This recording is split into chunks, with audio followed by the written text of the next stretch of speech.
Muy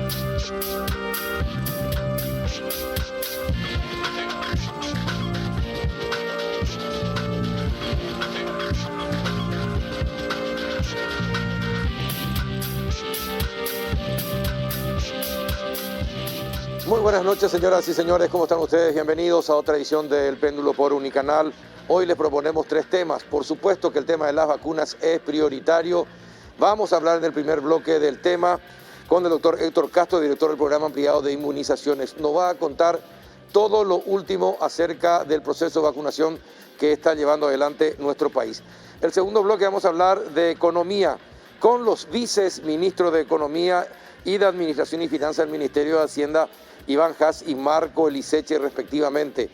Con ello vamos a hablar acerca de la ley de contención social y además lo que dijo el ministro Borba, ya no tiene un peso partido por la mitad para gastar. Todo lo que no se usó todavía ya está comprometido. ¿De dónde va a sacar plata el Ministerio de Hacienda y el Ejecutivo? De eso vamos a hablar con los viceministros. Y el último bloque tenemos una nota internacional con don Pedro Cateriano, expresidente del Consejo de Ministros de Perú.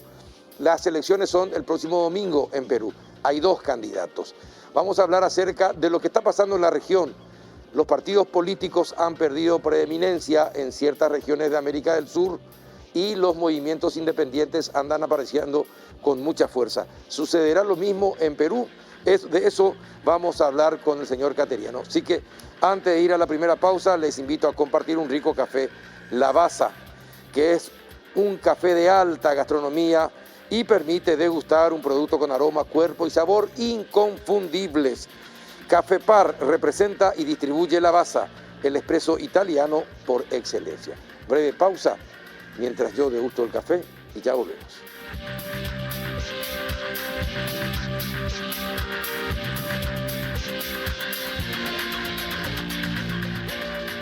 Pasa de la imaginación a la acción.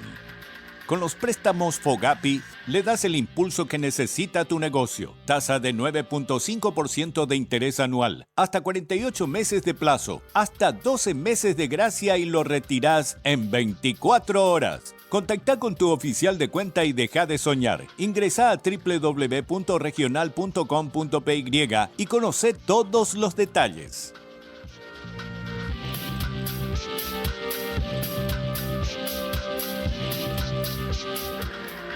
Bien, ya estamos en compañía del doctor Héctor Raúl Castro. ¿Qué tal, doctor? Buenas noches, gracias por venir. Gracias a vos, Carlos. Buenas noches a toda la teleaudiencia. Bueno, como director del programa ampliado de inmunización, ¿se baja el rango el próximo lunes de las personas a 60 años? ¿Hay posibilidades? Nosotros hoy cerramos la jornada de vacunación con alrededor de 46.000 dosis disponibles. ¿Todavía? Sí. Y tenemos aún 2 días que nos quedan por culminación de número de cédula. Y también tenemos prevista la llegada de lotes de vacuna como la de AstraZeneca en una cifra que tenemos que separar las 98.000 que corresponderían para la segunda dosis. Por lo tanto, de estas 134.400 que están previstas en su llegada, tenemos que restarle esas 98.000. Nos quedan en esa resta la posibilidad de evaluar si destinamos para primera y segunda dosis a la vez. Supongamos que destinamos a primera y segunda dosis, nos correspondería a 18.000 personas. 18.000 personas.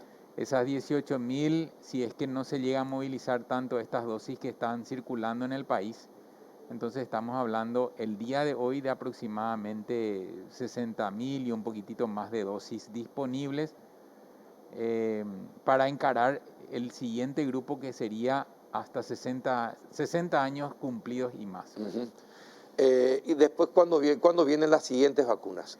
Después de estas del sistema COVAX, si es que llegan, porque yo ya no confío en el sistema COVAX, pero si después supongamos que lleguen, se aplican y después, ¿cuánto más tenemos que esperar para nuevas vacunas? Bueno, tenemos también prevista la llegada de casi 100.000 dosis de Moderna, que es una plataforma que no la habíamos manejado hasta ahora, que es de la misma plataforma de Pfizer, ¿verdad? Y estas vacunas llegarían al fin de esta semana. ¿También? Sí. Por lo tanto, estamos hablando de 100.000 dosis que tendríamos que valorar también en garantizar primera y segunda dosis, y eso es alrededor de 50.000 personas. ¿Y se está pensando en aplicar a mujeres embarazadas la de Moderna? Y eso es lo que nosotros estamos discutiendo en todas las instancias del Ministerio, en el equipo técnico, y el Comité Técnico Asesor también dio su parecer favorable.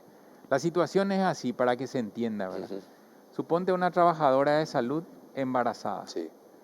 Está permanentemente en exposición, pero no tiene posibilidad de vacunarse porque ninguna de las otras vacunas están recomendadas. Sin embargo, la OMS dice, en una situación de una exposición alta, Permanente. permanente, Sí. se tendría que valorar esa situación con esta plataforma en particular, y me refiero a Pfizer y Moderna. Supongamos una persona con condición de riesgo, como por ejemplo diabetes, obesidad, y que está cursando un embarazo. Sabemos que esa condición de riesgo puede llevar a una situación de formas graves o incluso de muerte. Estamos hablando en el caso de COVID. Esta persona en el embarazo impide recibir otras plataformas. Sin embargo, con Moderna podría evaluarse. Por eso la OMS recomienda en 2 escenarios discutir con el médico que está en el control prenatal de esta mujer embarazada. ¿Cuáles son? La exposición alta y las condiciones clínicas que favorecerían a una evolución desfavorable o muerte. Ahora, hay estudios que demostraron incidencia en los gestantes, los que están siendo gestados. No hay ensayos clínicos en embarazadas. Es por eso que la seguridad recién se va evaluando en aquellas mujeres embarazadas que voluntariamente accedieron evaluando riesgo-beneficio o inadvertidamente recibieron una vacuna ya cursando un embarazo. Entonces, con los datos que se tiene en una mujer con embarazo versus una mujer que no tiene el embarazo, los datos son iguales en Claro, cuanto a la seguridad. son situaciones límites en los que el médico tratante es el que tiene que evaluar.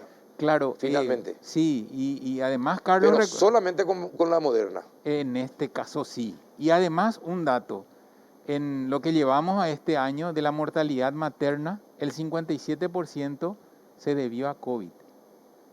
El 57% de la mortalidad materna se debió a COVID. Entonces, si nosotros tenemos estos parámetros y ante una situación o de exposición alta o de factores de riesgo que pueden evolucionar a formas graves, cursando un embarazo, esa limitante nosotros podríamos evaluar ya hoy con esta plataforma de Moderna. Ese 57% de mortalidad materna, ¿tenía también alguno de estos problemas de base que usted citó? Sí.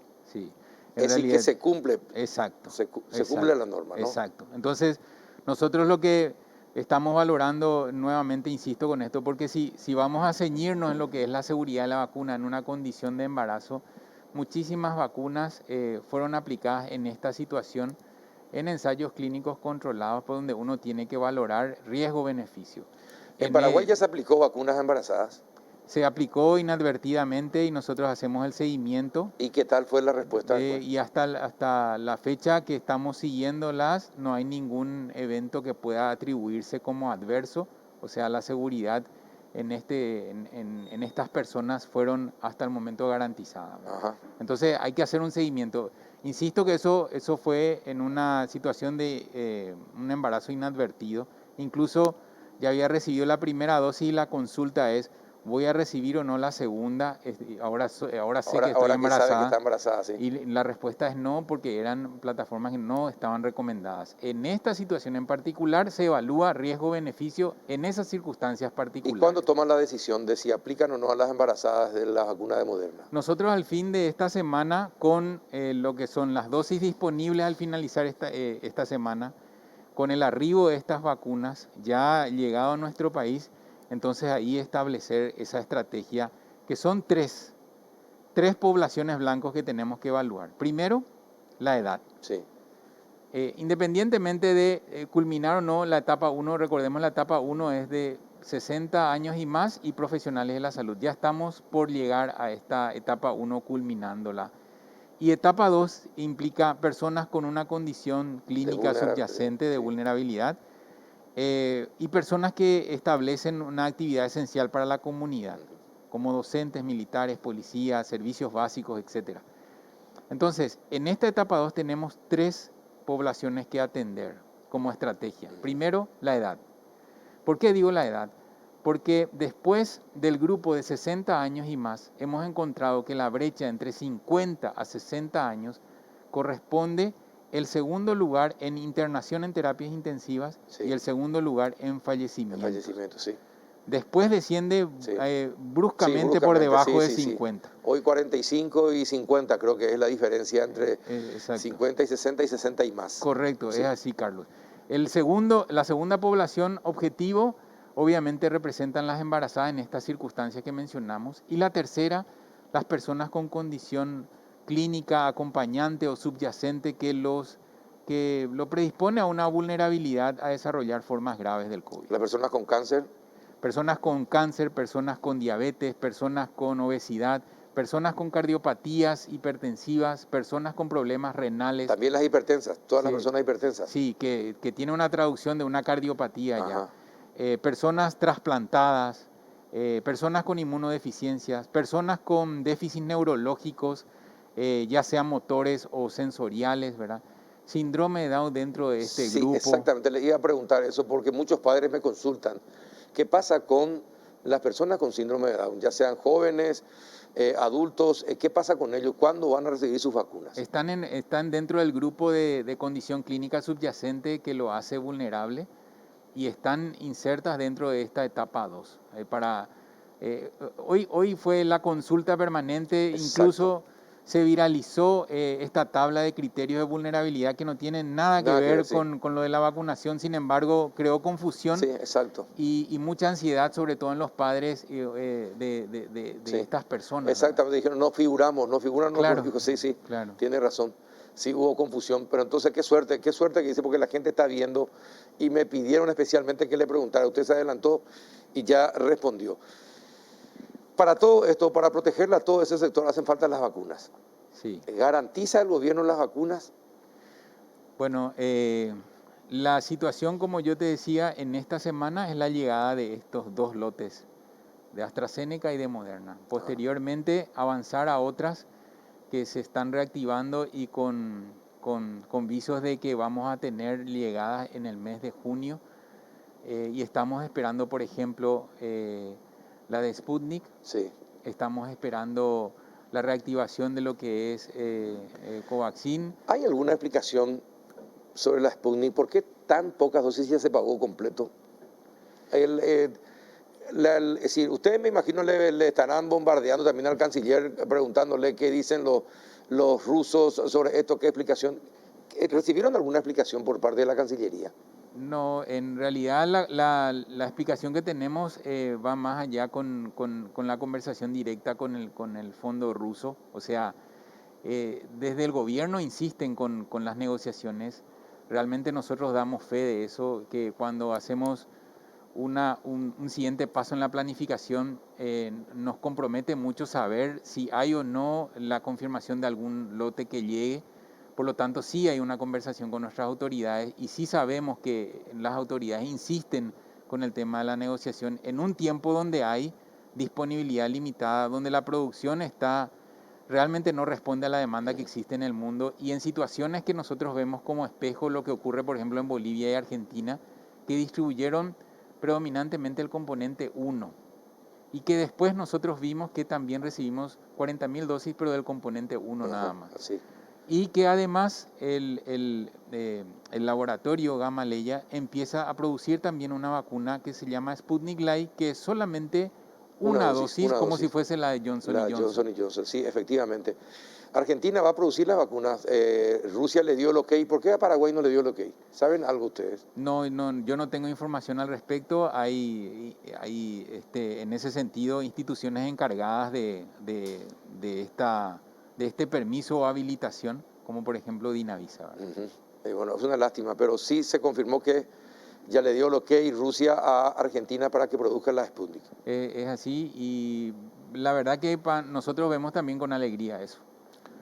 por la cercanía y por la posibilidad de que una producción realmente responda a las demandas que existen a nivel mundial. Y Brasil también ya tiene lo que hay para producir vacunas también. Exacto, exacto. Nosotros esperamos dentro de todo el esfuerzo, porque ahí realmente en nuestro país hay profesionales con una alta capacidad técnica y hay también un soporte tecnológico que no lo habíamos tenido previamente. O sea, capacidad existe en nuestro país.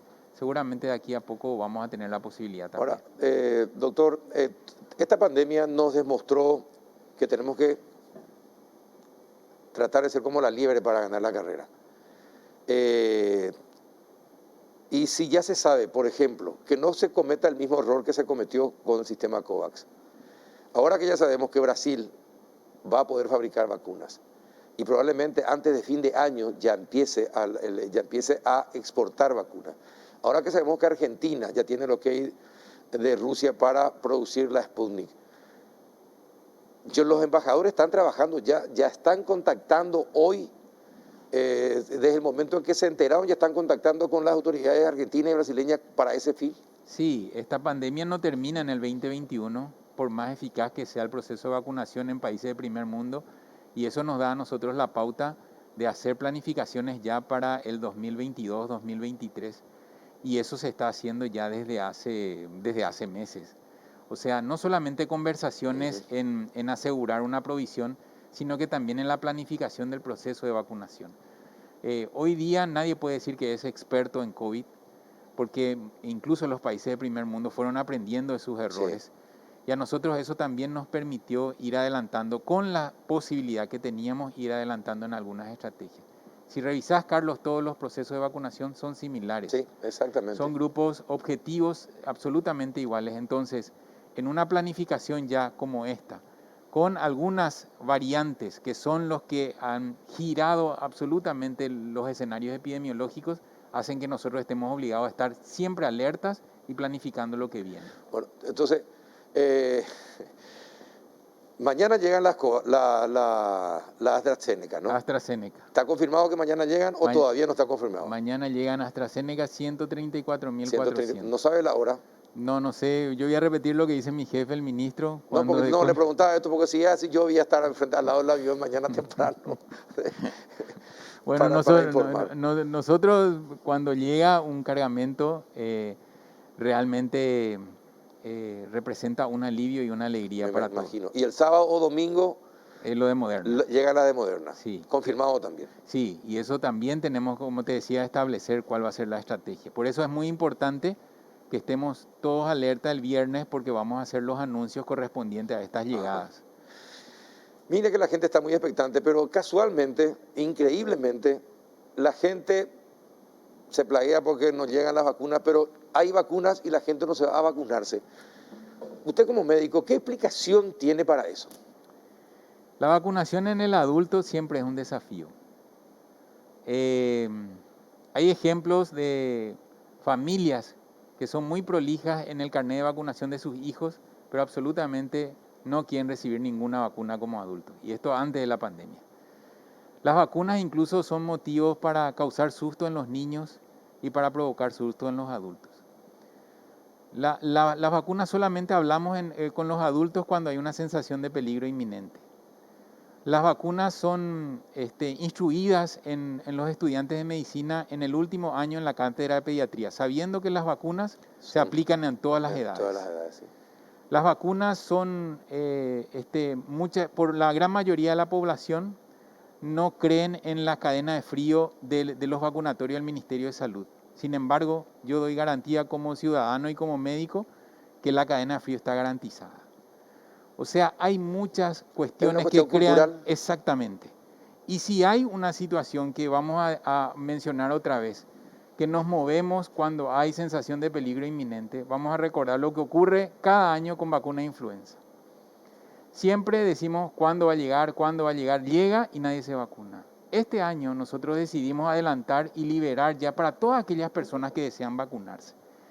La experiencia de la vacunación con fiebre amarilla, cuando tuvimos un brote aquí en nuestro país, realmente en todos los vacunatorios había una aglomeración Cuando esto pasó, también se relajaron todo en vacunarse y solamente se preocupan en la vacuna contra la fiebre amarilla cuando uno va a viajar, Cuando uno viaja. porque se le exige. Exactamente. Entonces, aparentemente nosotros, los adultos, tenemos que movilizarnos con medidas coercitivas para una vacunación que realmente...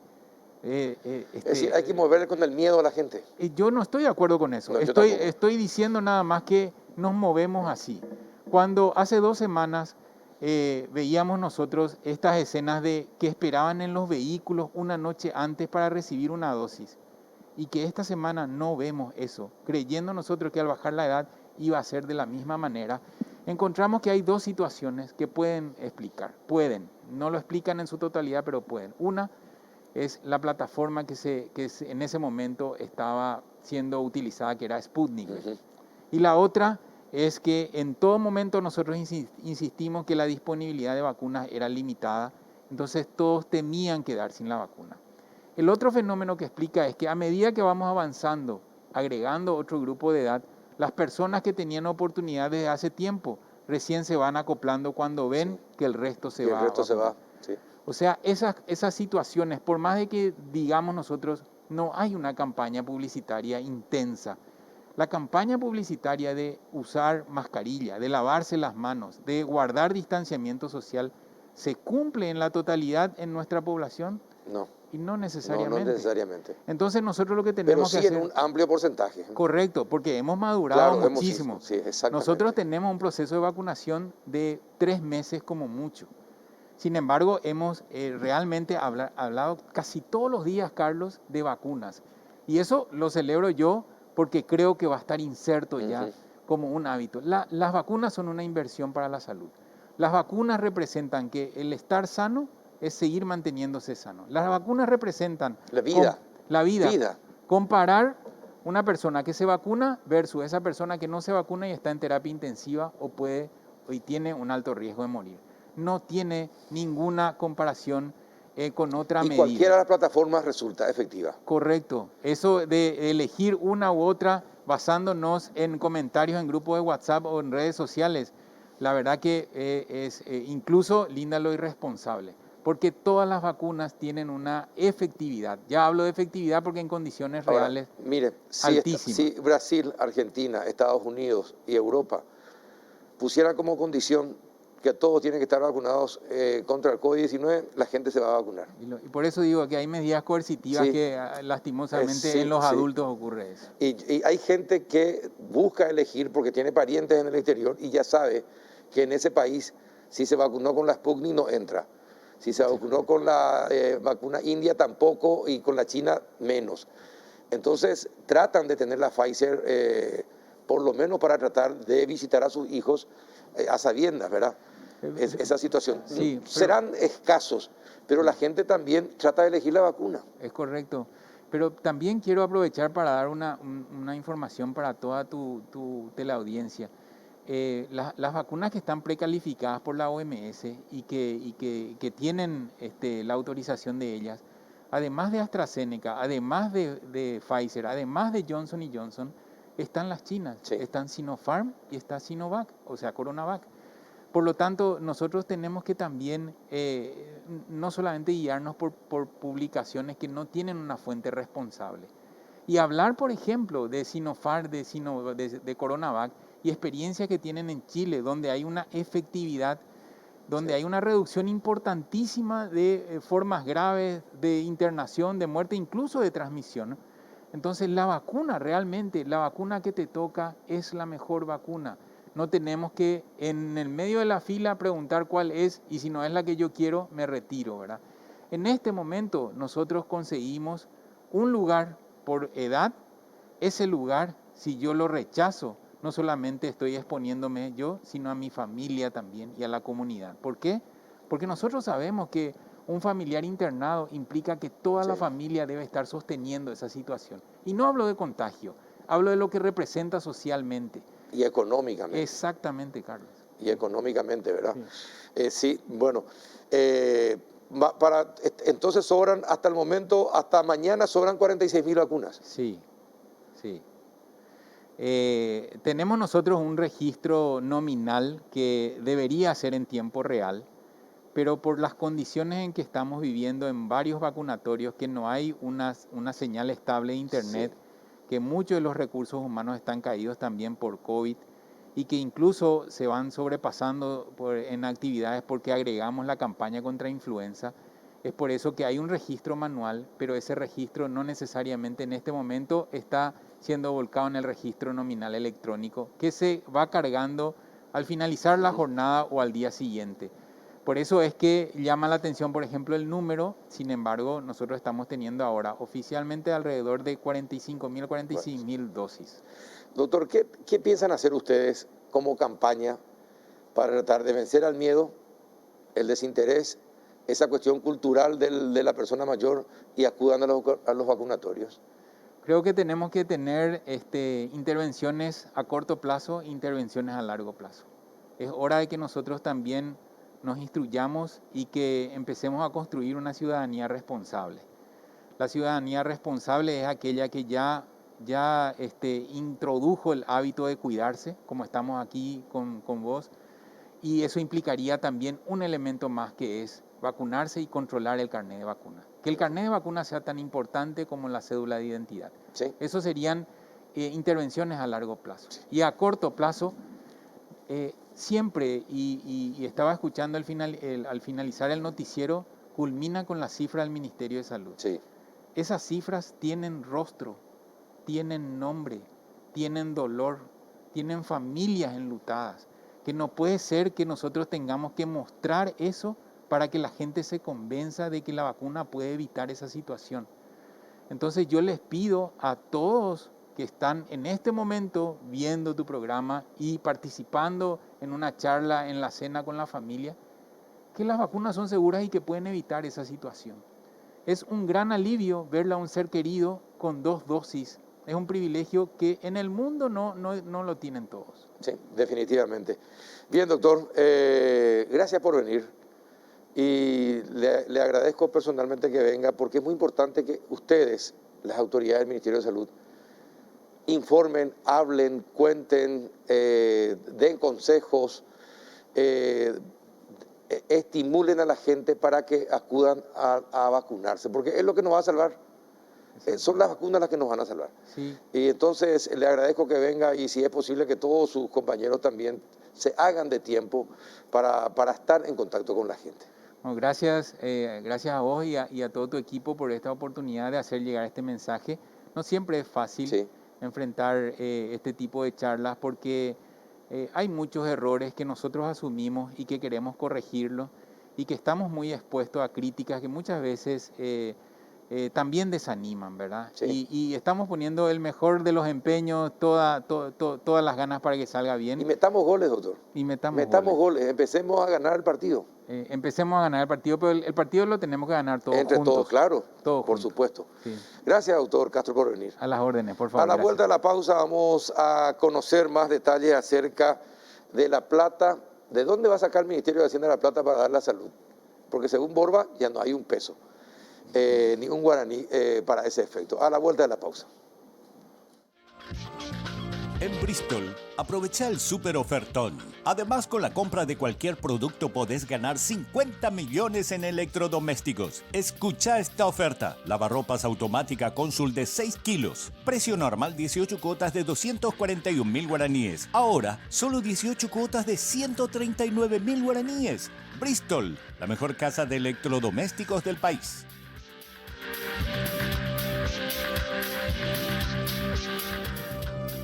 Bien, ¿qué tal? Buenas noches, don Marco Liceche, viceministro de Administración y Finanzas del Ministerio de Hacienda. ¿Cómo está? Buenas noches, Carlos. Un gusto estar aquí en tu programa. Un saludo a la audiencia. Muchas gracias por venir. Don Iván Haas, viceministro de Economía, ¿cómo anda? Buenas noches, Carlos. Un gusto nuevamente estar aquí en tu programa y también un saludo a la audiencia. Bueno, se reglamentó el tema del gasto COVID-0, ¿no? Sí, está reglamentado, ya está el decreto. ¿Y satisfizo a la gente de Hacienda la reglamentación? ¿O hay algunos inconvenientes que podrían generar problemas? La reglamentación básicamente enfoca el sistema de cómo se va a operativizar los pagos, Sí. ¿verdad? Es más bien una cuestión operativa del Ministerio de Salud. La parte financiera básicamente se replica lo que está en la ley de UTI también, de cómo se van a disponer los recursos, ¿verdad? Del fondo de los 30 millones de dólares que estableció el Congreso, ¿verdad? Por lo que tengo entendido, el Ministerio de Salud todavía no usó 200 millones de dólares del fondo de contingencia de los 1.600 millones que se había repartido. Creo que le correspondía cerca de 500 millones de dólares. Es decir, 200 millones de dólares todavía no usó, pero dicen que está comprometido. Es así, Carlos, es como te dije en la radio, dependiendo a quién le pregunta, ¿verdad? Uno le pregunta al Ministerio de Salud y, bueno, dice ya no tenemos más, pero nosotros de Hacienda al mirar la cuenta vemos que hay 200 millones de dólares. Y también entendemos, Carlos, lo que dice el Ministerio de Salud, de que eso está comprometido, ya está atado a ciertas licitaciones, pero bueno, desde Hacienda tenemos una mirada un poco más financiera, las recomendaciones usen todo primero lo que tienen y después vamos a buscar más, ¿verdad? Porque también ese dinero, Carlos, tiene un costo, ¿verdad? Nosotros cuando salimos a buscar ese dinero a través de emisión de bonos, empréstitos, hay un interés que se paga, ¿verdad? Así que por ahí viene la mano, Carlos. Ajá. Bueno, pero el hecho de que estén comprometidos, ustedes, eso significa que podrían, por ejemplo, algo que esté comprometido para dentro de 2 meses, si hay urgencia, se usa hoy y después Hacienda repone dentro de 2 meses lo que se usó hoy. Así es, Se Carlos. podría dar, eso es lo que ustedes quieren significar, ¿verdad? Así es, Carlos. O sea, hoy tenemos, mirando las cuentas de la tesorería, tenemos que los fondos que le quedan a salud están, el monto que vos mencionaste, cerca de 200 millones de dólares que todavía tienen. También hay que sumarle a eso los 30 millones de la donación de China, que también ya se asignó al Ministerio de Salud. Si bien eso está enfocado a las vacunas, esos recursos están disponibles hoy, ¿verdad? Entonces, finalmente lo que vos mencionabas, lo que menciona Iván, es básicamente que en lo que queda de este semestre, unos meses más, salud se enfoque en utilizar estos recursos que todavía, esa liquidez que todavía tiene, y claro, eventualmente si esto se prolonga y vamos a necesitar más recursos, veremos las alternativas junto con el Congreso seguramente para que se pueda calzar el segundo semestre, ¿verdad? Claro, es decir, que no pueden decir que no tienen un peso. Lo que se podría decir es que se puede racionalizar y cambiar el uso de ese dinero o reasignarlo dependiendo del caso y la importancia del gasto que se va a realizar. Por supuesto, por ejemplo, si la urgencia ahora son vacunas, vamos a suponer que las vacunas empiezan a llegar a un ritmo más acelerado, ellos van a tener que pagar eso. Exacto. Pueden utilizar los fondos que tienen hoy y mañana cuando necesiten pagar más terapia o más medicamentos, se ven los fondos que sean requeridos para reponer esos fondos que utilizó para las vacunas. Eso es lo que estamos proponiendo nosotros a Salud, ¿verdad? Ajá. Sí. Ahora, y este tema del gasto cero, ¿es para todos o es para un determinado rango social y económico? Así como mencionaba Marco, en la reglamentación de la ley, Carlos, hay unos criterios ya que se establecen que el Ministerio de Salud deberá ser el órgano de aplicación y son ellos los que van a aplicar, digamos, estos criterios justamente para a quién va a ir y a quién no, ¿no? Ah, ellos son. Sí, el Ministerio de Salud. Pues no se tiene en cuenta si una persona con poder adquisitivo que está internado en UTI por COVID-19, si puede pagarse, se paga el costo de la internación. ¿O puede acudir al Ministerio de Salud y pedir que el Ministerio de Salud le pague la internación? Ahí el Ministerio de Salud, creo que Carlos, y me vamos a meter un poco en su campo, ellos tienen unos convenios con los sanatorios que ya lo venían implementando antes de esta ley, y lo que van a hacer ahora es extender estos convenios de manera ya general, ¿verdad? Para todos los casos. Entonces, básicamente no hay en este momento una diferenciación de acuerdo al ingreso de la persona. Todas las personas, siempre y cuando cumplan los requisitos y se comunique al Ministerio de Salud, podrían ser beneficiados de esta ley de fondo cero, de gasto cero. Ahora, ¿y la ley de contención social qué es? ¿Y cuánto es lo que se tiene que aplicar en ese proyecto? Y son 361 millones, Carlos, ¿verdad? 361 millones. Esto tiene como dos grandes objetivos. Primero que nada, asegurar algunos programas sociales y de salud que hoy en día ya están dentro del presupuesto general de gastos. De esos 361, ¿cuánto va a salud? Y son 250 millones de dólares, Carlos, que van a ir para asegurar programas que hoy en día ya están dentro del presupuesto. Independientemente, podemos mirar solamente salud o solamente programas sociales. El asunto acá es, Carlos, que nosotros haciendo una proyección para fin de año, vemos que aún existe una diferencia entre los ingresos estimados y los gastos. Entonces nosotros tenemos que asegurar el financiamiento de estos programas, ¿verdad? Nosotros no podemos llegar, por ejemplo, al mes de noviembre y decirle a los adultos mayores, no hay más plata para vos. Entonces, esa es una gran parte de este proyecto. La otra gran parte son los programas nuevos, ¿verdad? Estos son alrededor de un poco más de 100 millones de dólares. Podemos mencionar rápidamente, es un aporte nuevo al IPS de 45 millones de dólares que le va a permitir al IPS seguir pagando a los trabajadores suspendidos temporalmente. Es decir, a ver, corrijamos. Sí. No es un aporte al IPS, es un pago de una deuda que tiene el Estado con el IPS, ¿verdad? Es así, Carlos. Mira, es el pago de la deuda que tiene de los 500 millones de Más o dólares menos, que le sí. debe el Estado al IPS. 45 millones se le va como parte de pago. Es así, es así. Sí. Es así, ¿verdad? Pero es para pagar estos subsidios a Claro, a los claro, empleados. ya IPS después, pero Exacto. es la primera vez. Paraguay es sui generis y ustedes también Sí. son muy rápidos porque es la primera vez que le devuelven la plata a alguien y le dicen en qué tiene que gastar. Y no es tan así, Carlos. Fíjate que la deuda del Estado con IPS viene ya de la década del 60. Sí, Es una mucho. ley que sabemos que el IPS hoy tiene una ley totalmente desfasada en el tiempo. Ese aporte del Estado en su momento era para que el IPS tenga un fondo, que hoy en día ese fondo ya está conformado. Entonces, la pregunta nomás es decir, nosotros vamos a aportar, el Estado va a aportar de impuestos para un sector de la población que ya tiene un seguro, ese impuesto sale de personas que no tienen seguro. Entonces, es un poco una discusión que tenemos que tener con el IPS, pero que sí, hoy estamos de alguna manera con los 100 millones del año pasado y los 45 de ahora, estamos saldando esa deuda que no podemos negar, la verdad, es una deuda porque la ley está vigente, más Claro. allá que podemos discutir esta cuestión filosófica, digamos, de en su momento cuál era el objetivo y hoy cuál debería ser el objetivo, ¿verdad? Sí, además, Carlos, este programa que hoy en día el IPS está ejecutando, que es los trabajadores suspendidos, nosotros cuando hablamos en las mesas de trabajo con los gremios gastronómicos, UIP y todos nos dicen que la medida más exitosa que más le ayudó a ellos justamente es esta figura del suspendido temporal, para no tener que despedir a la gente, ¿no? Esta ley, estos 361 millones, ¿es también para Fogapi? Hay un componente para Fogapi de 25 millones de dólares adicionales para capitalizar el fondo. Acá hay que recordar, Carlos, que este ya es como la tercera, el tercer intento que hace el Poder Ejecutivo por incrementar el Fogapi. El primero fue el año pasado, alrededor de julio, presentamos un proyecto de ley de un monto de más de 300 millones de dólares. Eso en su momento tuvo media sanción por la Cámara de Diputados, finalmente el Senado rechazó y bueno, fue el archivo. Volvimos a presentar otro intento allá por octubre en el marco del Plan Yapuá, eso era alrededor de 100 millones de dólares, eso ni siquiera tuvo tratamiento en ninguna comisión. Y este es como el tercer intento ya de volver a capitalizar adicionalmente el Fogapi, en este caso 25 millones de dólares. Y para el pago de las cuotas de ANDE y SAP y compañía también hay un componente en este 361. Hay un componente, Carlos, de subsidio del 50% del consumo de energía eléctrica y agua corriente. Y acá quiero ser más bien claro, Carlos, para no generar confusión. Esto va a ser focalizado única y exclusivamente para aquellos sectores de la economía que se ven afectados cuando hay restricciones horarias en la circulación. Por ejemplo, ¿Cuáles, por ejemplo? A ver. ahí tenemos gastronomía, hotelería, turismo, servicios, ¿verdad? Cuando el Ministerio de Salud, por ejemplo, dice, bueno, los niveles de contagio están muy altos, cerramos a las 8 todo. Entonces, un restaurante no puede operar, un hotel tampoco, entonces va para ellos. Y también para los trabajadores formales de frontera con Argentina, que hoy en día ya están siendo beneficiados por el subsidio de frontera. Carlos, hay que tener en cuenta que esto es adicional a los beneficios que ya tienen estos sectores, porque ya hay una mesa ahí donde Iván también estuvo participando, donde ya tenían, por ejemplo, la suspensión de estos pagos y el refinanciamiento de estos pagos. Ahora se suma a esto la exoneración, o sea que es un ahora ya se componente, exonera. un 50% se va a exonerar de la exonera. tarifa por esos meses que van a ser aplicados, tanto en la tarifa de la ANDE como de la SAP. Es un adicional a los demás beneficios que ya tenían. Creo que esto es, ¿no? Es eso, Carlos. Acá estamos viendo lo del Fogapi, IPS. Hay 3 millones para la CEN. Acá quiero explicar un poco esto de lo de la CEN.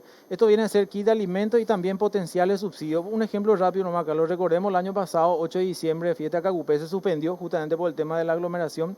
Y bueno, ahí bajo esa suspensión, muchos fueron afectados, las chiperas, etc. Entonces la CEN dio un pequeño subsidio de 500.000 para cada uno. Sería para esos casos puntuales, ¿verdad? Lo del BNF es un nuevo fideicomiso que se crea de tal manera a poder otorgar nuevas líneas de crédito a aquellos sectores que hoy en día ya no tienen acceso al sistema financiero, Carlos. Serían esas pequeñas empresas que hoy en día, por ejemplo, ya tienen un alto nivel de endeudamiento. Sí. Entonces es como una línea adicional. Esto yo te comento, Carlos, hoy hicimos una fuerte campaña de socialización de este proyecto de ley. Estuvimos desde la mañana con todos los gremios, como dije, de gastronómicos, hoteleros. A las 11 de la mañana le presentamos a los exministros de Hacienda y a la tarde estuvimos con la UIP. O sea, con 3 grandes grupos socializamos esto hoy. Vimos que tuvo una gran aceptación en estos 3 grupos. ¿Y Carlos. qué dijeron los exministros de Hacienda? ¿Quiénes estuvieron en esa reunión? Y estuvo César Barreto, Germán Rojas, Jimmy Spalding, Manuel Ferreira. Ernest Bergen, no, Manuel no estuvo, estaba por el Chaco. Tuvo el presidente del Banco Central también, y me estoy olvidando de alguien que ¿Santiago me Peña? No, él no estuvo. Tampoco. No pudo estar. él no. Ni Manuel Ferreira ni Santi Peña no estuvieron. No pudo Ajá. estar. Y bueno, ¿y qué expresaron los exministros de Hacienda al respecto? Y ellos expresaron que están de acuerdo, Carlos. Principalmente hablamos mucho del fideicomiso, ¿verdad? Principalmente porque varios de ellos hoy forman parte del sistema financiero local. Sí, entonces le preguntamos un poco su opinión también, toda su experiencia, y dijeron que ven con buenos ojos, principalmente para aquellas empresas que hoy en día están ya con el agua al cuello, y que va a ser como un oxígeno adicional para ellos. Carlos, es importante recordar que el año pasado el componente del FOGAPI, combinado con los préstamos a través de la banca, tanto privada como pública, calzaron más de 25.000 créditos a las pymes, y eso significa casi 430 millones de dólares que fueron dados en crédito el año pasado, y esto es continuar un poco con esa misma política de darle financiamiento, sobre todo a las pymes, ¿verdad? Que son las que más afectadas por esta pandemia.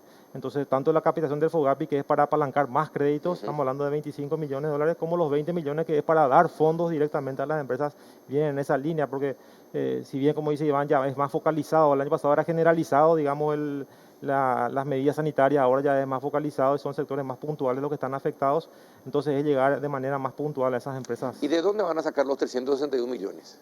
Y una parte importante es de reasignación del presupuesto, y otra parte es de estos DECs que van a venir del Fondo Monetario Internacional, que son los recursos que el fondo anunció que va a distribuir a los diferentes países, ¿verdad? ¿Pero como una donación? Es como una capitalización. ¿A una capitalización se paga? ¿Después hay que pagarle? No es una deuda, en este caso es una capitalización en la moneda del Fondo Monetario, que es los DECs, y que eso, al hacer líquido, tiene una comisión que es bajísimo, el 0,5%, y básicamente estamos viendo eso, cómo podemos introducir para darle liquidez a esta ley, ¿verdad? Ahí Iván tal vez puede dar Sí, una pequeña acotación, son 365, ¿verdad? 365. Para ser exacto, ¿verdad? Y es como dice Marco, el Fondo Monetario, atendiendo esta necesidad de pandemia a nivel global, toma una decisión de encarar, ¿verdad? Una capitalización del fondo de 650.000 millones de dólares. Esto, una vez que se efectivice, que ellos lo están anunciando que va a ser en julio, va a tener un efecto de derrame hacia los países miembros del Fondo Monetario. Cada país va a recibir acorde a su participación accionaria dentro del fondo. En este caso, Paraguay le tocaría alrededor de unos 250 millones de dólares. Y bueno, países más grandes, por ejemplo, Brasil, estamos hablando, va a recibir alrededor de 15.000 millones de dólares, porque tiene una participación mucho más grande. Argentina, 4.500, ¿verdad? Pero todos los países del fondo van a recibir esto, Carlos. En un porcentaje. Sí. ¿Y la diferencia de dónde van a quitar? Y la diferencia, como mencionaba el viceministro Marco, son reasignaciones dentro del presupuesto. ¿Qué, por ejemplo, se reasigna Y mira, para meter en la ley de contención social? Y mira, básicamente por un lado está el tema de aquellos gastos que consideramos que no son prioritarios, ¿verdad? Que ya están de hecho en el presupuesto, vamos a ampliar eso, todo lo que tiene que ver viáticos, bonificaciones, pasajes, combustibles. Ahí hay un paquete que va a ser importante, y después también hablamos de otros recursos, ¿verdad? Que vamos a ir viendo para poder completar estos fondos, ¿verdad? Y dígame, ustedes que son economistas, están en el Ministerio de Hacienda, ¿no llegó ya el momento de terminar con los gastos innecesarios y reasignarlos ya permanentemente a otras áreas y terminar con ¿no llegó el momento? Acá yo quisiera mencionar dos cosas, Carlos. Primero, la ley tiene un fuerte componente de racionalización del gasto, ¿verdad? Que hoy en día ya está siendo puesto en práctica, pero a través de una directriz del equipo económico. O sea, hoy en día ya estamos frenando muchas cosas y queremos elevar esto a un nivel de ley. Cero aumento salarial, cero compra de vehículos, cero llamado para catering. Todo eso es una batería de cosas dentro de la ley. Esto yo le llamaría temporal, Carlos, ¿verdad? Porque hasta fin de año, pero acá no tenemos que perder de vista las reformas de fondo, que son las reformas de compras públicas, el servicio civil. Esa es la solución de fondo finalmente, Carlos. Entonces no deberíamos perder de vista todas esas reformas que hoy en día varias ya están en el Congreso y otras están siendo encaminadas. Ahora, ustedes son los dueños de la plata en Paraguay, pero y de repente cuando ustedes escuchan, ven las informaciones, se enteran de que se hace un proyecto, cuesta tantos millones, se hizo toda la planificación, los ingenieros, toda la planificación. Después se empieza el proceso de licitación. No, había sido que nos olvidamos que tenemos que hacer unos pequeños túneles en tal lugar y se aumenta 18 millones, 16 millones, como pasa, por ejemplo, con el puente y con la defensa costera en Pilar.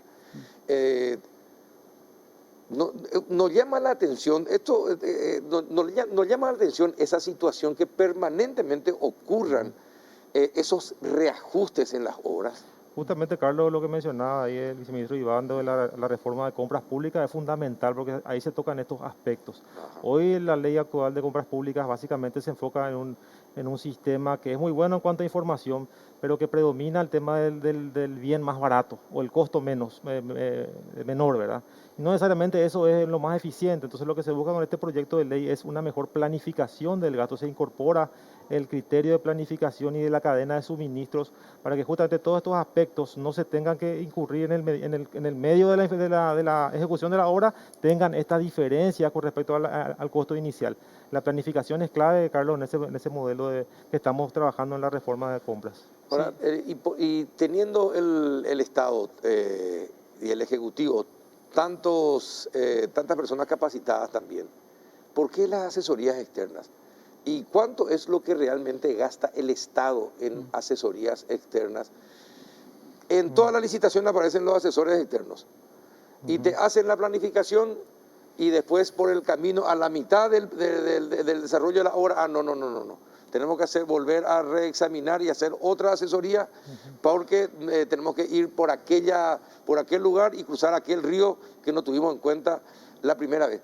Y así en asesoría se gasta un dineral. Si se tienen suficientes elementos dentro del Ejecutivo y los ministerios, ¿por qué la contratación de asesorías externas?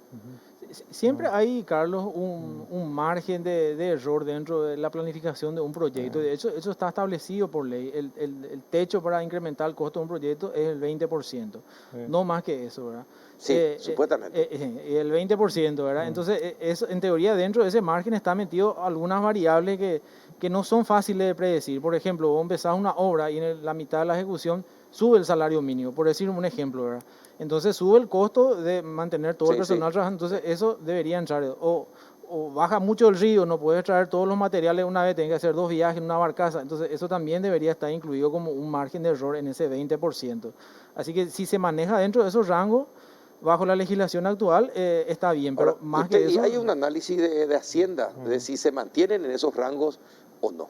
Sí, de hecho, Carlos, te comento, el Sistema Nacional de Inversión Pública está dentro de Hacienda. Entonces, todos los proyectos públicos que van a ser ejecutados, independientemente de la fuente, tienen que pasar por ese sistema. Se le asigna lo que se llama un código SNIP y se hace un análisis de costo-beneficio, un retorno social, si es o no rentable socialmente, y se le otorga el código. Entonces, cualquier modificación al proyecto pasa nuevamente por el Sistema Nacional de Inversiones. Si está dentro del margen del 20%, adelante. Si no, no. Ese es el sistema.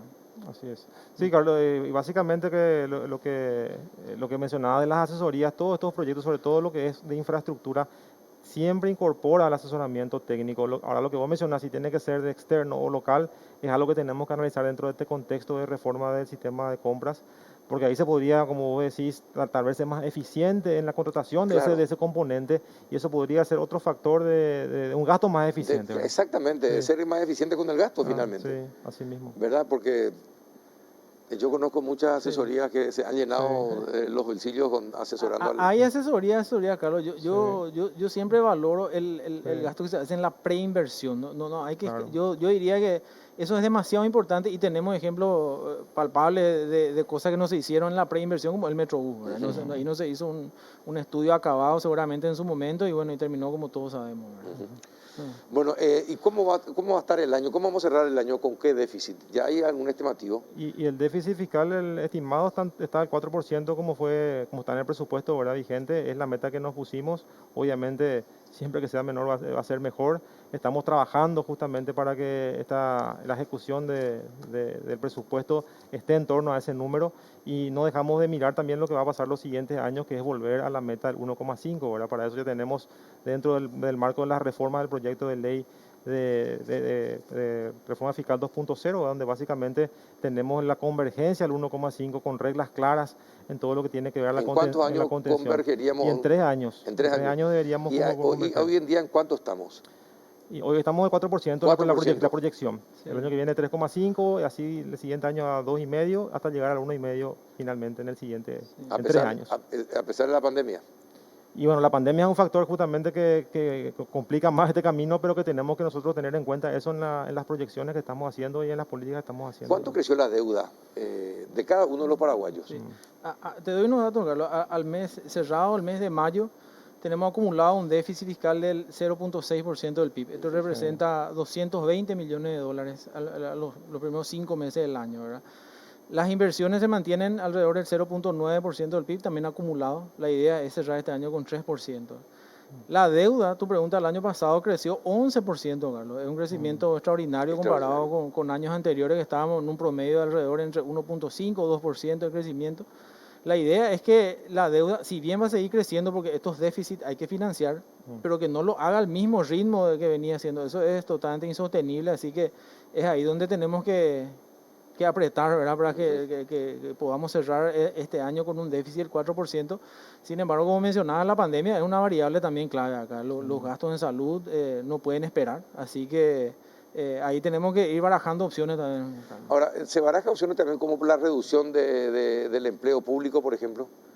¿O no? Eso en el marco de la reforma civil, Carlos. Como vos sabés, todo lo que tiene que ver con el salario público y la cantidad de funcionarios es una cuestión legal, Sí. una cuestión jurídica, y que requiere justamente esta reforma legal. Nosotros ahí hablamos justamente en esa ley de reforma civil de darle previsibilidad a la carrera administrativa, que los funcionarios públicos sepan exactamente el camino que le va a tocar recorrer en términos salariales y también del perfil que le corresponde, cómo pueden ascender, cómo no pueden ascender, y se ordena un poco la matriz salarial. Esa es la idea de este proyecto de reforma civil. No necesariamente es sacar más gente, sino que evitar que siga ingresando gente, que de hecho que ya se ha avanzado bastante en eso, de manera que no tenga en cuenta los concursos, ¿verdad? Bueno, nosotros somos fieles defensores de los concursos, que creo que ya se ha instalado eso hace ya por lo menos 5 años en todo lo que es la administración, y eso se respeta en la mayoría de los sectores, y esta ley quiere potenciar eso, ¿verdad? Y del 2018 a esta parte, ¿en cuánto aumentó el funcionariado público? Del 2008. No, yo no tengo el número. No, del 2018. 18. Con este gobierno, desde que asumió este gobierno, ¿cuánto aumentó el personal? ¿Tienen algún dato? No tengo datos No. precisos acá, Carlos, pero lo que hay que, bueno, en ese periodo que estás mencionando hay que tener en cuenta dos cosas. Primero, la cantidad de funcionarios en salud aumentó, de manera exponencial, ¿verdad? Porque ellos contrataron médicos, enfermeros, etcétera. Y también hay un crecimiento vegetativo natural que le llamamos, que son de las fuerzas públicas, ¿verdad? Policía y militares todos los años tienen remesas que van egresando de la escuela policial y militar. Entonces hay un crecimiento natural, ¿verdad? Ahora también lo que mencionaba Marco, el tema de la parte civil es a través de concursos, ¿verdad? Carlos, no tenemos números exactos, pero sí, como mencionó Iván, estos sectores se mueven de manera, todos los años hay un crecimiento en lo que es fuerzas públicas, policías y docentes, ¿verdad? Y hay que sumarle lo que sí creció muchísimo, es casi 7.000 personal de blanco que ingresaron el año pasado y que siguen el año por el tema de la emergencia, ¿verdad? ¿El Ministerio de Educación es el que tiene mayor personal? Sí. ¿Y después sí. qué le sigue? ¿La policía? Las policías. Después los militares. Militares y salud. Y salud. Sí, salud. Imagínate, Carlos, cuando hablamos nosotros del gasto salarial, estamos hablando, si miramos la torta completa, el 75% del gasto salarial se lo llevan los sectores de educación, salud y fuerzas públicas. Así mismo. Quedamos solamente ahí un 25% de lo que es el servicio civil. Es por eso que a veces cuando nos dicen, ¿y por qué no bajan el salario de todos para ahorrar más? Bueno, ¿a quién le bajamos entonces? ¿Le bajamos a los médicos? ¿Le bajamos a las fuerzas públicas? El servicio, a los maestros. sí, Bueno, sí, esa sí. es la gran pregunta, ¿verdad? Sí. Así mismo, porque generalmente los salarios altos y que se ven en el sector civil, pero en el presupuesto total eso representa menos de, como dice Iván, menos del 15%, ¿verdad? O sea que el grueso del salario público está en esos sectores que son más sensibles, ¿verdad? Bueno, y finalmente, ¿cómo creen que termina el año? Y tenemos expectativas positivas, Carlos, ¿verdad? El IMAE viene creciendo de manera positiva, la recaudación también. Sin embargo, todavía hay que ser prudentes, Carlos. La pandemia nos puede parar sorpresa de aquí a fin de año. Hoy en día la proyección... Ojalá que ya no. Ojalá que no, ¿verdad? La proyección oficial es 3.5 de 3.5. crecimiento.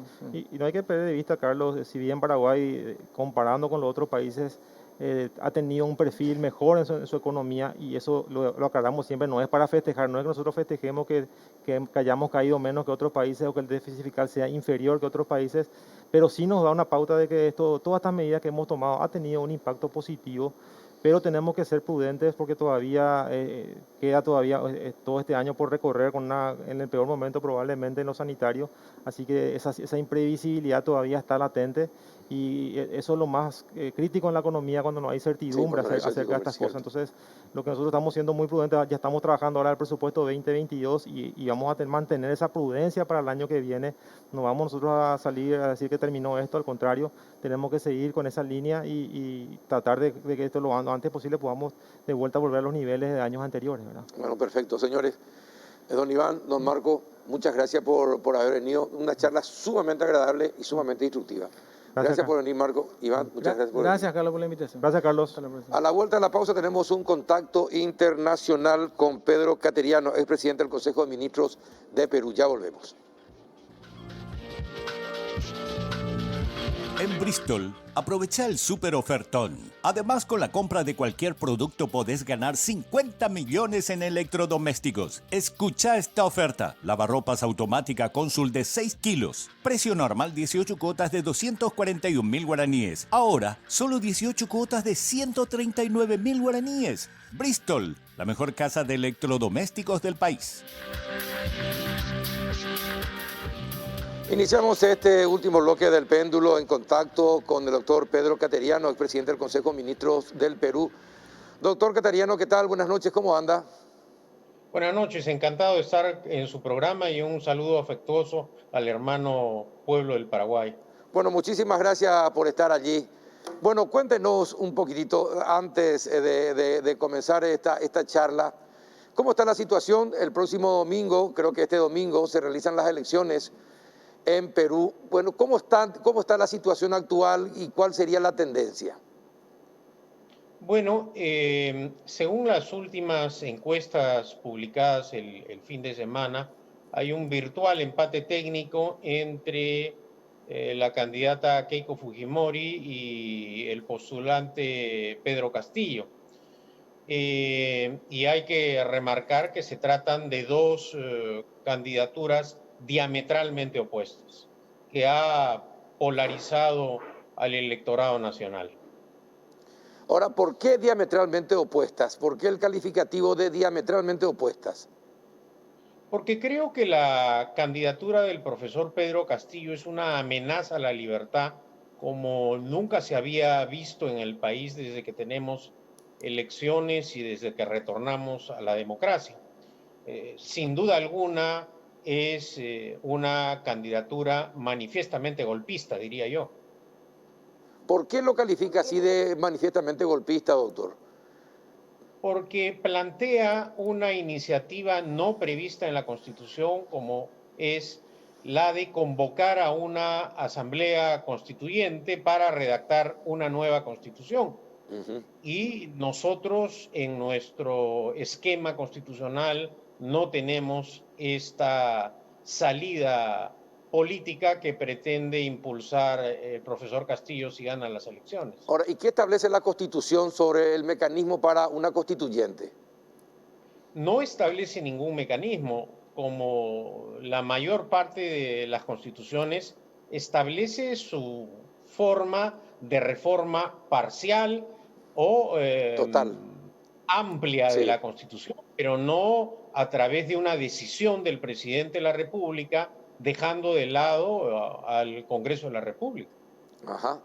Es un modelo, a ver, para hacer una comparación, ¿con qué tipo de modelo podría compararse esta idea, por ejemplo, del señor Castillo?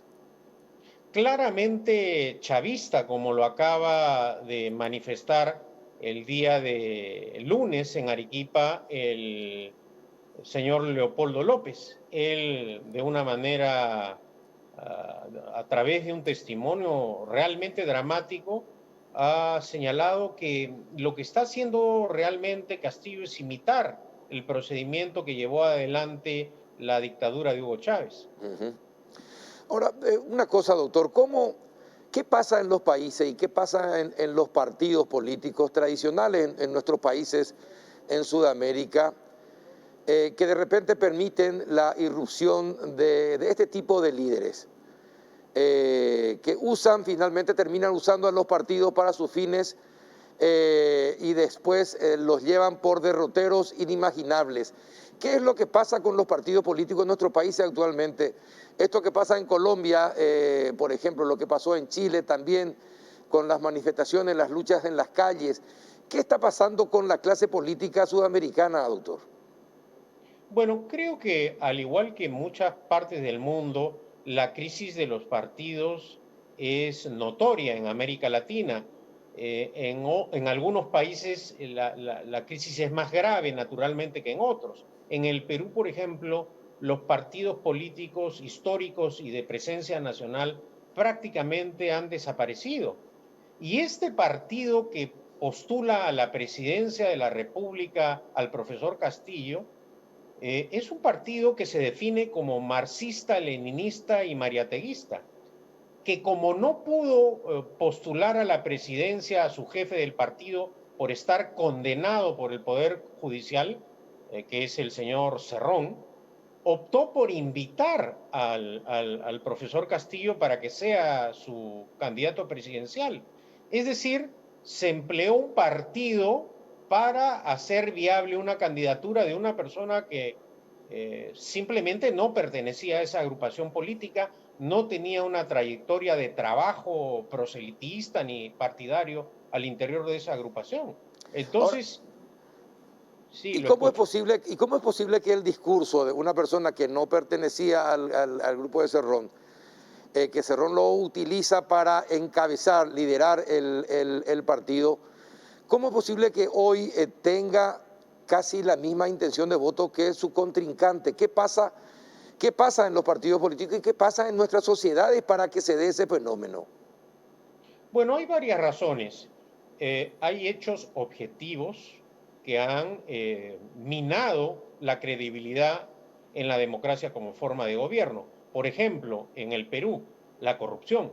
Sí. El hecho de que varios presidentes estén sometidos a la acción de la justicia ha generado desconfianza en un sector importante de la población. De otro lado, el Estado ha sido incapaz de solucionar los problemas de la población. Y a esto me refiero la organización del Estado. Por ejemplo, tenemos un caso que es realmente vergonzoso. El problema del Perú ahora no es la falta de dinero, como ocurrió en el pasado, por ejemplo, durante el gobierno de Alan García. Ahora el problema es de una pésima administración de los recursos del Estado. Para darle un ejemplo, el año pasado los gobiernos regionales y municipales han dejado de gastar aproximadamente 13.000 millones de soles por concepto de regalías que genera la minería. Es decir, más de 3.000 millones de dólares. Y esto al final lo que hace es ahondar la crisis. ¿Por qué el Perú no tiene hospitales? ¿Por qué no ha tenido una capacidad para atender esta pandemia? Entre otras razones, por la pésima administración de los recursos del Estado, de los propios gobernadores de las distintas regiones del Perú. Entonces estamos realmente frente a una paradoja inexplicable. Se dice que el modelo ha fracasado, es decir, el régimen de una economía social de mercado que establece la Constitución, pero sin embargo, lo que prueba, lo que está acreditado es que hay dinero y que ha sido mal administrado. Y también hay una escandalosa lista de gobernadores regionales que han sido condenados y muchos de ellos llevados a prisión. Entonces, esta es una situación realmente inexplicable. ¿Por qué, profesor, doctor, los partidos políticos y los gobiernos en Sudamérica caen tan rápidamente en la tentación de la corrupción y lo convierten en algo sistémico? Y después no se puede crear otro sistema para terminar con la corrupción. Y van pasando gobiernos de diferentes colores, pero la corrupción permanece. Y la corrupción no solamente afecta al Ejecutivo, también al legislativo y también a los poderes judiciales. Entonces, ¿cómo nos salvamos de la aparición de mesías o salvadores providenciales si la clase política ha fracasado y es absolutamente, en su mayor parte, corrupta? Yo no diría que en su mayor parte, pero sí evidentemente hay señales gravísimas de corrupción, como le señalo, el hecho de que numerosos gobernadores, creo que aproximadamente 14 gobernadores regionales han sido condenados por la justicia. Eso genera una desconfianza natural en el electorado. Y también en el Perú se ha dado un caso difícil de comprender en el exterior, que es la aparición y desaparición de partidos políticos que acá se les denomina vientres de alquiler, que simplemente son vehículos que sirven en las elecciones para que sean el trampolín de oportunistas o de desconocidos, que es el caso de Castillo. Castillo es un profesor del Perú profundo, de la provincia, que se presentó como un manso corderito, pero que en realidad tiene un lenguaje y un discurso político radical manifiestamente chavista y con planteamientos que, repito, romperán el orden constitucional en el Perú si es que gana las elecciones presidenciales. ¿Sabe? Cuando usted habla y cuenta lo que está pasando en Perú, parece que es la misma película que vivimos nosotros y desde hace muchos años, doctor, acá en Paraguay. Y fíjese lo que está pasando en Paraguay. Ustedes lo superaron y me gustaría que usted pudiera contar esa experiencia de Perú. ¿Cómo hicieron para evitar que se blinden los congresistas? ¿Cómo hicieron para evitar que se blinden? Porque acá hay un proyecto de ley, ya tiene creo que media sanción para blindar a los congresistas. Ya se sancionó, está a instancia del Poder Ejecutivo que lo vete o no y que lo convierta en ley. ¿Cómo hizo Perú para evitar eso? A ver, yo quisiera terminar la idea de la pregunta anterior, que es la siguiente. Estas candidaturas populistas, como Sí. es el caso en Venezuela y como podría ocurrir en el Perú, no solucionan los problemas. En Venezuela hemos visto que la dictadura de Chávez y la dictadura de Maduro han ahondado la crisis venezolana. ¿Quiénes han sido los más perjudicados? Los pobres de Venezuela. Nosotros en el Perú hemos visto, por ejemplo, cómo han venido caminando, cómo han ingresado a nuestro país huyendo del chavismo. Entonces, esta clase de planteamientos demagógicos al final terminan afectando más, es decir, el remedio es peor que la enfermedad. Cerrando esto, yo quisiera señalar lo siguiente. En el Perú, la gran lucha contra la corrupción la iniciaron un puñado de fiscales y jueces, esa es la verdad. Porque los jueces y fiscales tienen la potestad legal para luchar contra la corrupción. Y es a raíz del conocido caso Lavajato que este grupo de fiscales iniciaron la lucha contra la corrupción. En cualquier país del mundo, si un fiscal o un juez está decidido a administrar justicia, podrá hacerlo, porque tiene el amparo de la ley. Hay países, y lo sostengo con preocupación, en donde lamentablemente el Poder Judicial o la Fiscalía están sometidos a los dictados políticos del Poder Ejecutivo. Y eso es lo que pasó mucho tiempo en el Perú también. La interferencia política en la Fiscalía y en el Poder Judicial. Para garantizar una democracia, evidentemente, se requiere un poder judicial absolutamente independiente, pero además jueces y fiscales que cumplan con la ley, es decir, que lleven adelante la acción de la justicia. Sí, es decir, que ya no falle el árbitro. Exactamente. Y sí, bueno, y ahora cuéntenos cómo fue, qué pasó para evitar que el Congreso o los legisladores peruanos se blinden a sí mismos. Bueno, un aspecto que creo fue fundamental fue el rol que jugó también el periodismo. Por eso es vital la vigencia de la libertad de prensa, opinión y expresión en un país. Un puñado de periodistas también, encabezados por Gustavo Gorriti, por Rosa María Palacios, es decir, un grupo pequeño de periodistas lideró la lucha contra la corrupción. Y fueron precisamente esas denuncias periodísticas las que terminaron convenciendo a la ciudadanía que había que luchar contra la corrupción, y finalmente la ciudadanía se movilizó. La calle dio pruebas de estar en contra de esos actos y por lo tanto el Parlamento tuvo que someterse y acatar la decisión ciudadana expresada en las calles. Qué bueno, qué bueno. Y por otra parte, doctor, esta semana estuve leyendo, ya que teníamos la esperanza de charlar con usted, el cambio que se produjo en cuanto al informe COVID en Perú. De 80.000 fallecidos se pasó a 180.000 en la realidad. ¿Mintió el gobierno o mintieron las autoridades en cuanto a la cantidad de muertos por COVID en Perú? Bueno, lo que sí podemos decir es que hubo un manejo negligente de la información. Será la justicia la que determine si los funcionarios públicos mintieron. En el breve periodo que ocupé la presidencia del Consejo de Ministros por segunda ocasión, una de las demandas de la ciudadanía era precisamente la de transparentar las cifras de fallecidos como consecuencia del COVID.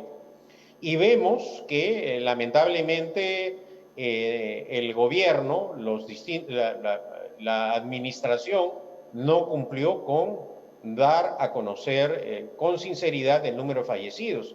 Y es por esa razón que el gobierno del presidente Sagasti ha dado a conocer ayer y antes de ayer esta alarmante cifra. Sí, realmente, pero es muy significativo es muy significativa la diferencia entre 80.000 y 180.000 que reconocen posteriormente. Es mucha la diferencia, doctor. Exactamente, y merecerá, estoy seguro, una investigación y sanción a las personas que han actuado o con dolo o con negligencia. Y esta pandemia del COVID-19, ¿qué demostró a la sociedad sobre la clase política latinoamericana? Bueno, en términos generales, lo que ha demostrado es que los distintos estados en el ámbito de la salud no han respondido a una situación que, además de ser inimaginable, por lo menos no ayudó a atenuar la gravedad de esta crisis sanitaria, ¿no? Sí, pero vimos el peor rostro de la política en estas ocasiones, en muchos países. Negacionistas, incompetentes, ineficientes, corruptos y corruptos con la desgracia y la muerte de sus ciudadanos, doctor. Eso es verdad y es algo que debemos lamentar y condenar. Precisamente la tarea de los medios de comunicación para revelar esta dramática y vergonzosa realidad ha sido también fundamental, ¿no? Sí. Ahora, usted comenzó hablando de que es amigo de Paraguay. ¿Cuántas veces estuvo por Paraguay, doctor? Yo he estado en Paraguay como presidente del Consejo de Ministros. He sido el primer presidente del Consejo de Ministros en la historia de las relaciones bilaterales en visitar el Paraguay, pero también en visitas personales he estado en 4 oportunidades. O sea que sí he tenido oportunidad de visitar Asunción fundamentalmente. Ahora, ¿qué es el presidente del Consejo de Ministros? ¿Cuál es el rol del presidente del Consejo de Ministros en Perú? Es el coordinador del gabinete ministerial y es el que responde ante el Congreso por la política general del gobierno. Para que un presidente del Consejo de Ministros pueda iniciar sus funciones, tiene que primero concurrir al Parlamento, exponer su programa de gobierno y obtener el voto de confianza para luego ejecutar lo que plantea ante el Parlamento. Entonces, en la práctica es el pararrayo político del presidente de la República, es el responsable político de la gestión integral del gabinete. ¿Y qué tal como pararrayos usted? Bueno, en la primera gestión que duré año y medio casi con el presidente Humala, en donde se creyó que no iba a culminar su mandato, creo que no lo hice mal, por lo menos así lo señalan hasta mis adversarios. En la segunda ocasión apenas estuve veintitantos días porque el Parlamento no me otorgó el voto de confianza, ya tenía como objetivo vacar al expresidente Vizcarra. Ajá, bueno. Entonces, ¿cuánto tiempo estuvo? ¿De abril a julio? Estuve de julio a agosto. Ah, de julio a agosto. ¿Apenas un mes? Exactamente, exactamente. Ajá. Menos de un mes. ¿Y usted ahora no se presentó para ningún cargo? No, no me he presentado para ningún cargo. Lo que he hecho es escribir un libro que hace poco lo he presentado, que es un testimonio personal de mi batalla política estos 10 últimos años en el Perú. Bueno, un acontecimiento que usted recuerde en donde, para que la gente le vaya conociendo más, doctor, en donde se jugó la vida, por ejemplo, o donde había un riesgo importante en el Perú. ¿Recuerda algún caso? A ver, cuando éramos minoría y enfrentábamos como miembros de la comisión investigadora a Alan García. Después he sido diputado en plena época del terrorismo, es decir, cuando Sendero Luminoso afectaba la seguridad nacional. Y en la última etapa o durante el gobierno, mejor dicho, el expresidente Humala, fui ministro de Defensa y enfrenté decididamente la lucha contra el terrorismo y el narcotráfico en la zona del Brain, en el Perú. Ajá. Y hablando de terrorismo, ¿Sendero Luminoso volvió a aparecer con atentados? Son la condenable matanza acontecida recientemente es la alianza entre el terrorismo y el narcotráfico con rezagos de Sendero Luminoso en esta zona del Brain, en el Perú. No ha acabado aún la lucha contra el terrorismo, prueba de ello es este acto genocida y sanguinario, ¿no? ¿Y tendría alguna relación con todos los hechos políticos actuales? Bueno, no es la primera vez que en un contexto electoral ocurre algo similar. Ahora, de ahí a sostener como los sectores que adhieren a la candidatura presidencial de Castillo, que esto ha sido un montaje, que esto ha sido algo creado, ciertamente no tiene ningún sustento esta afiebrada afirmación. Pero sigue siendo un peligro Sendero Luminoso. ¿Puede rearmarse? ¿Puede seguir cometiendo otros atentados? ¿Reclutar gente? En esa zona específica del Brain han habido avances notorios en la lucha contra el terrorismo y el narcotráfico, pero se requiere liderazgo político, una labor de inteligencia y de apoyo a las Fuerzas Armadas que creo en los últimos años los gobiernos de Kuczynski, sobre todo el gobierno de Kuczynski, descuidó, ¿no?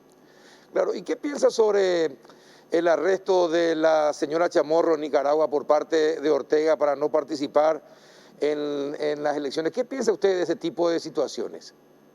Yo creo que es algo que debemos condenar en América Latina.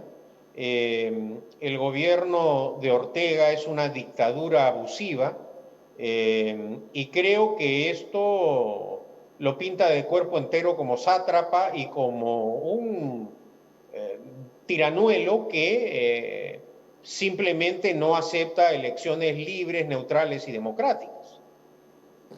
Salvando las distancias y el contexto, también en Venezuela no hay pues las garantías para la vigencia de un Estado de Derecho y que se realicen elecciones, que es una demanda que acá Leopoldo López también ha expresado públicamente. ¿Hay alguna posibilidad de que los países se unan para tratar de presionar, no sé si presionar es la palabra correcta, pero para volver a enderezar o llevar hacia la democracia a estos países que usted está citando? Bueno, creo que es lamentable esta situación que se presenta en Venezuela, en Nicaragua, y ya ha transcurrido tanto el tiempo dictatorial en Cuba que ya casi nos olvidamos de Cuba, sí, que es la dictadura más antigua de América Latina. El drama en realidad es que ahora candidatos que usan el sistema democrático para intentar copiar esos modelos autoritarios, que es lo que pretende el señor Castillo con el señor Cerrón en el Perú, o casos como lo que viene ocurriendo en Chile, donde no una izquierda democrática, sino una izquierda radical ha tomado el control de la constituyente chilena. Es decir, hay ahora en América Latina una tentación totalitaria de parte de una izquierda que lamentablemente no tiene una solidez en base a principios democráticos o valores democráticos. ¿Y cómo combatimos eso? Bueno, la única manera de combatir es a través de la Constitución y la ley, pero tenemos que, sin duda alguna, hacer reformas para desterrar la pobreza, la falta de educación, la carencia de salud, es decir, los dramas de América Latina. En pleno siglo XXI ya esos aspectos deberían estar completamente superados y lamentablemente el combate contra la pobreza, contra el analfabetismo, contra flagelos que verdaderamente afectan a América Latina, la democracia no ha podido solucionar. Pero eso de ninguna manera significa que la solución sean las dictaduras. En el pasado, las dictaduras militares en América Latina generaron pobreza, analfabetismo y abandono.